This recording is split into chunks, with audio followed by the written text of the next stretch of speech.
Presented by Aishwarya Music Mathli.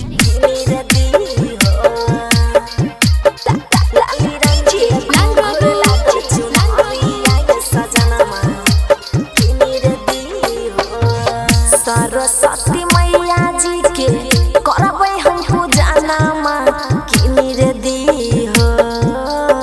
Saraswati मैया जी के करबै हम पूजनमा किनी रे दी हो। ए राजा हो लाली रंग के घुंघरू लागल चुनरिया ये सजनमा किनी रे दी हो। ए राजा हो लाली रंग के घुंघरू लागल चुनरिया ये सजनमा किनी रे दी हो। लेके जही बतोरा के धनिया बेगूसराय बाजारिया सजनिया तोरा किनी रे देबो। लेके जही बतोरा के धनिया बेगूसराय बाजारिया के सजनिया तोरा किनी रे देबो। गे धनी गे लाल रंग के घुंघरू लागल चुनरिया के सजनिया तोरा किनी रे देबो। गे धनी गे लाल रंग के घुंघरू लागल चुनरिया के सजनिया तोरा किनी रे देबो।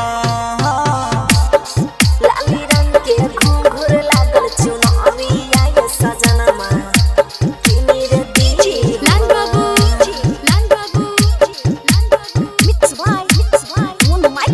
तोरा किनी रे देबो। सरस्वती मैया अइथिन हमरो या गनमा दोनों जेब मिलके करबै मैया के पूजनमा। बात बुझै छियै ना? अरे हाँ है नीति पतली हो धनिया अपनाया गनमा मैया ले सजाई दी हो फूल के आसनमा। जला दे तू जा हो राजा मालिन या गनमा हो सजनमा किनी रेली हो। जला दे तू जा हो राजा मालिन या गनमा किनी रेली हो। ए राजा हो मैया के चढ़ा बेल फूलावा ये सजनमा किनी रेली हो।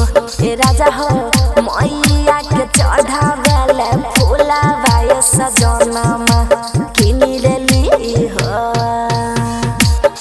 लाली रंग के घुंघरू लागल चुनरिया ये सजनमा किनी रे दी हो।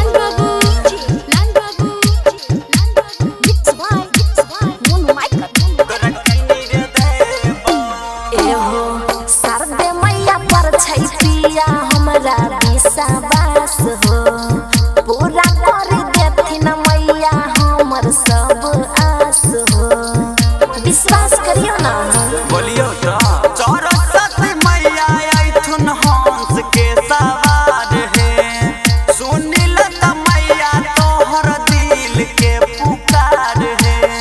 उषा दब के मानिला कहना माया सजनमा किनी रे दी हो।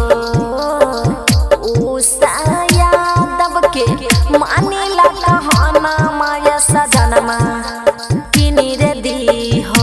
ए राजा हो लाली रंग के घुंघरू लागल चुनरिया ये सजनमा किनी रे दी हो। ए राजा हो लाली रंग के घुंघरू लागल चुनरिया ये सजनमा किनी रे दी हो। Aishwarya Digital Recording Studio, Samastipur.